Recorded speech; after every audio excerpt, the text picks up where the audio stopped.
Hey guys, ഈ കാണുന്നത് നമ്മുടെ ഫ്രാൻസിലുള്ള സെന്തിനിയിലുള്ള പോലീസിൻ്റെ ബൈക്കാണ് ഈ കാണുന്നത്. യാദൃച്ഛികമായിട്ട് കണ്ടതാണ് ഈ ഒരു ബൈക്ക്. ഞാനപ്പോൾ പോലീസുകാരനോട് ചോദിച്ചപ്പോൾ പുള്ളി വീഡിയോ എടുത്തോളാൻ പറഞ്ഞു എന്നോട്. ഈ ബൈക്ക് ആദ്യം കണ്ടപ്പോൾ ഞാൻ വിചാരിച്ചത് ഇതൊരു പെട്രോൾ ബൈക്ക് ആയിരിക്കും എന്നാണ്. പക്ഷേ ഇതൊരു പെട്രോൾ ബൈക്കല്ല, ഇതൊരു ഇലക്ട്രിക് ബൈക്കാണ്.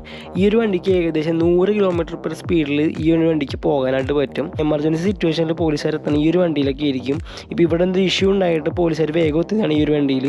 സംഭവം എങ്ങനെയുണ്ട്?